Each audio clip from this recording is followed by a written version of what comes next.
Hello students, எல்லாரும் எப்படி இருக்கீங்க? நல்லா இருக்கீங்களா? சூப்பரா இருக்கட்டும். இன்னைக்கு நமக்கு தெரிஞ்ச ஒரு கொஸ்டின் தான், ஆனா இன்னும் கொஞ்சம் கிளாரிட்டியோட பாத்துருவோம். சரியா? அதுக்கு முன்னாடி நம்ம என்ன பண்ணணும், சில முக்கியமான விஷயங்களை சொல்லணும். உங்களுக்கே தெரியும், பட் ஸ்டில் தெரியாதவங்க பாக்கறனால திருப்பி repeat. Okay, yes. So we are running XPL. Okay, so XPLங்கிறது ஒரு ஆன்லைன் கிராஷ் கோர்ஸ் தான். You get it for 4,275. இல்ல எனக்கு கோர்ஸ் மட்டும் பார்த்தா எனக்கு மெட்டீரியல்ஸ் வேணும், டேப்ல வேணும், கெட் இட் ஃபார் 19,574. நல்ல ஒரு ஆப்பர்ச்சுனிட்டி. ஆன்லைன்ல நீங்க வீட்டுல உட்காந்து கிராஷ் பண்ணலாம். ஓகே, ஸோ இது வந்து ஓகே. ஸோ ஆன்லைன் கிராஷ் போக நம்ம கிட்ட இருக்கிற ஒரு முக்கியமான ஒரு ப்ரோக்ராம் தான் இந்த LMRP. என்ன sir LMRP? Last minute revision programme. Okay, இது வந்து Xylemோட ஒரு ஃபேமஸான ஒரு சீரிஸ். ஏன்னா லாஸ்ட் மினிட்ல நமக்கு ரிவிஷன் ரொம்ப ரொம்ப இம்பார்ட்டன்ட். நம்ம நிறைய படிச்சிருப்போம், நிறைய படிக்காம இருப்போம். ஆனா ரிவிஷன் பண்ணனா நம்ம படிச்சது வேஸ்ட், படிக்கிறது எல்லாமே வேஸ்ட் ஆயிடும். அப்ப அதுக்கு ஸ்பெஷலா டிசைன் பண்ணதான் இந்த லாஸ்ட் மினிட் ரிவிஷன் ப்ரோக்ராம். சரிங்களா? இதுல வந்து நிறைய மாடியூல்ஸ் இருக்கு, 8,000 பிராக்டிஸ் क्वेश्चंस இருக்கு. And the best part is you get it for 10,000. Okay, so அதுவுமே ஒரு இம்பார்ட்டன்டான ஒரு விஷயம். எஸ். அடுத்து இல்ல சார், ஆன்லைன்ல வீட்டுல உட்காந்து படிக்க மாட்டேன், நான் வந்து அப்படி பொறுப்பா உட்கார மாட்டேன் அப்படின்னு நினைக்கிறேன், நான் ஆஃப்லைன் வந்தா படிப்பேன் நினைக்கிறீங்கன்னா, you are having this offline XPL crash course 30 days தான். அண்ட் இதுக்கு யூ கெட் இட் ஃபார் 10,000. அதுவுமே நல்ல ஒரு ஆப்பர்ச்சுனிட்டி. நமக்கு வந்து லிமிடெட் சீட்ஸ் தான். ஸோ குயிக்கா நீங்க வந்து ஆக்சஸ் பண்ணிக்கோங்கடா. ஏன்னா அப்படி ஆக்சஸ் பண்ணி நம்ம Xylem தமிழ்நாட்டில இருந்து வந்து ஸ்டூடெண்ட்ஸ் இவங்கெல்லாம். Okay, we are not showing you this Kerala results. இவங்க எல்லாமே தமிழ்ல நம்ம பசங்க தான். 50+ இருக்காங்க, ஆரம்பிச்ச ஒரே வருஷத்துல. பட் எல்லாராலையும் இங்க போட முடியல. So but we have the list and we are planning for something new also. So இதெல்லாமே நம்ம ஸ்டூடெண்ட்ஸ் தான். சரிங்களா? எஸ். அதனால நீங்க என்ன பண்றீங்க, உடனே 8129000700 நம்பருக்கு கால் பண்ணி குயிக்கா உங்க சீட்டை புக் பண்ணிக்கோங்க. சரிங்களா?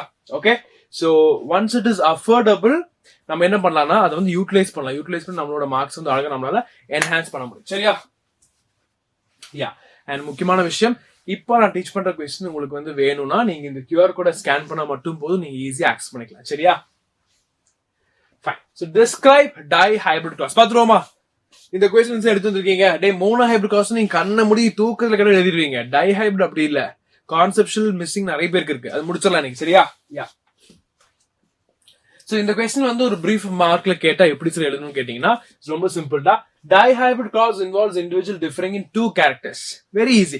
Monohybrid நான் ஒரு கேரக்டர் எடுத்தேன், டைஹைபிரிட்க்கு 2 கேரக்டர் எடுப்பேன். இதுல என்ன ஸ்பெஷாலிட்டி கேட்டீங்கன்னா, மோனோஹைபிரிட் கிராஸ் அவர் எக்ஸ்பிளைன் பண்ணும்போது ஓகே ஒரு கேரக்டர் கண்டிப்பா அது வந்து குழந்தைக்கு போகுங்கிறது அவருக்கு தெரியும்.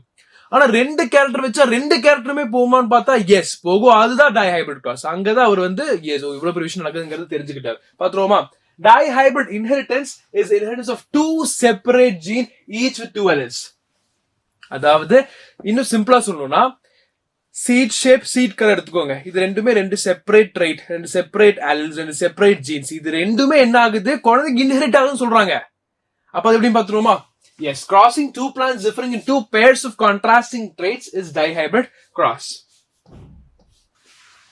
In dihybrid cross, 2 characters, color and shape சொன்ன மாதிரி has been taken. Mendel C shape பாருங்க, R capital R எடுத்திருக்காங்க. இது வந்து dominant trait, round.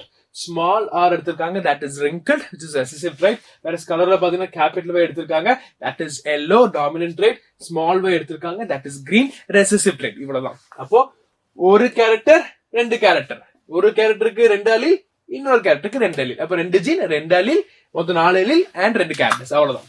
So pure breed round yellow, RR by green. Yes, பாருங்க, இது pure breed. Because நம்ம எப்பவுமே ஹோமோசைகஸ் பியூர் பிரீட் கன்சிடர் பண்ணுவோம். So capital RR capital YY is pure breed. And நம்ம வந்து இதுல ரெசிசிவ்ல பாக்கும்போது small r small r small y small y. Okay, so இது பியூர் பிரீட். அப்போ பியூர் இல்லாத என்னன்னு கேட்டீங்கன்னா capital R small r capital Y small y, இது எல்லாமே பியூர் இல்ல. சரிங்களா? Fine. So during gamete formation, paired genes of a character assort independently of the other pair. So இதுக்கு என்ன சார் அர்த்தம்? இதை நீங்க தெரிஞ்சுக்கணும்னா ஃபர்ஸ்ட் நீங்க இந்த டயகிராம் பார்க்கணும். ஓகே, சோ ரொம்ப ஈஸியாடா. எப்படி தெரியுமா எப்படி படிக்கணும்? ஃபர்ஸ்ட்டுமே நல்லா ஞாபகம் வச்சுக்கோங்கடா. ஃபர்ஸ்ட் நம்ம parental ஜெனரேஷன் எடுக்கணும். ஓகே, நம்ம எப்படி கன்சிடர் பண்ணுவோம்? என்னைக்குமே நம்ம 2 பியூர் வெரைட்டிஸ் ஆர் பியூர் பிரீட கிராஸ் பண்ணுவோம். Capital R capital R capital Y capital Y, small r small r small y small yங்கிற பிரீட நம்ம கிராஸ் பண்ணுவோம். எப்படி சார்? ஃபர்ஸ்ட் கேமெட்ஸ் எடு. எப்படி கேமெட்ஸ் எடு? இந்த R இந்த Y கூட சேரலாம், இந்த R இந்த Y கூட சேரலாம், இந்த R இந்த Y கூட சேரலாம், இந்த கூட சேரலாம். எப்படி பார்த்தாலும் கேபிட்டல் கேபிட்டல் Y தான். அதுதான் இங்க. Okay, so ultimately you get F1 generation as capital R, small r, capital Y, small y. Clear? இப்போ இத செல்ஃபிங் பண்றது தான் F2 க்கு லீட் பண்ணும். இப்போ நல்லா கவனிங்க. எஸ், செல்ஃபிங் பண்ணும்போது தான் இந்த டைஹைபிரிட் கிராஸோட அருமை என்னன்னு தெரியும். இந்த டைஹைபிரிட் கிராஸ் மூலமா நமக்கு ஒரு லா தெரிய வருது. என்னது? இண்டிபெண்டன்ட் அசார்ட்மெண்ட் லா தெரிய வருது. ஏன்னா இங்க பாருங்கடா, இங்க வந்து அது நடக்குது. ஆனா சின்ஸ் எப்படி நடந்தாலும் கேபிட்டல் ஆர் கேபிட்டல் வை தான் கிடைக்கும்னு நம்மளால ப்ரூவ் பண்ண முடியல. ஆனா இங்க அப்படி இல்ல. இங்க பாருங்க, capital R small r capital Y small y, capital R small r capital small y. அப்ப இது ஒரு கேமெட்ஸ் இருக்கு. இப்ப கேமெட்ஸ் எப்படி சொல்றேன்? Independent assortment. அதாவது கேபிட்டல் ஆர் கேபிட்டல் வை கூட தான் போகணும் அவசியம் இல்ல. கேபிட்டல் ஆர் ஸ்மால் வை கூட போலாம். கேபிட்டல் ஆர் வந்து சாரி கேபிட்டல் வை வந்து ஸ்மால் ஆர் கூட போகலாம், ஸ்மால் கேபிட்டல் ஆர் கூட போகலாம். அதாவது it is independently getting assorted. Okay, so பாருங்க, ஆர் வந்து இப்படி போகுதா, இந்த ஆர் இப்படி போகுது, இந்த ஆர் இப்படி போகுது, இந்த ஆர் இப்படி போகுது, அவ்வளவுதான்.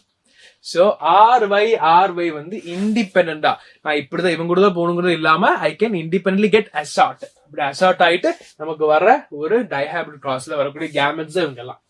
அப்ப நம்ம ஈஸியா கிராஸ் பண்ணலாம். கரெக்டா?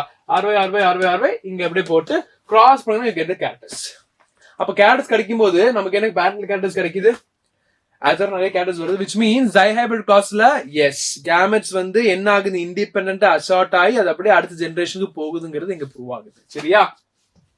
யா. சோ பாருங்க, நமக்கு எல்லோ ரவுண்ட் எவ்வளவு கிடைச்சிருக்கு? 9/16. Yellow wrinkled 3, green round 3, green wrinkled 1. Check பண்ணி பாருங்க. கரெக்டா? 9 1 2 3 1 2 3 1. So 9:3:3:1 ங்க வந்திருக்கு பாத்தீங்களா? அத phenotypic ratio. So F1 dihybrid cross produce 4 types of gametes that unite randomly during fertilization. இதுதான் விஷயம். ஓகே, இதுதான் நம்ம இந்த லா ப்ரூவ் பண்ணுது. என்னன்னு ப்ரூவ் பண்ணுது? அதாவது ரேண்டமா, அதாவது இண்டிபெண்டன்ட்டா அசார்ட் ஆகி இண்டிபெண்டன்ட்டா டெவலப் ஆகுது. சரிங்களா? யா. So this produces 16 types of individuals in every generation. That is 9:3:3:1. Okay, so பசங்க டைஹைபிரிடோட பேசிக் கான்செப்ட் புரிஞ்சிருப்பீங்க. 2 கேரக்டர் டிரான்ஸ்மிட் ஆகுறது மட்டும் இல்லாம அது மூலமா ஒரு லா அங்க ப்ரூவ் ஆகுது. சோ சரிங்களா? வேற டவுட் இருந்தா கண்டிப்பா கமெண்ட் பண்ணுங்க and make sure you're scanning this QR code to get this notebook. Okay, so stay tuned. All the best.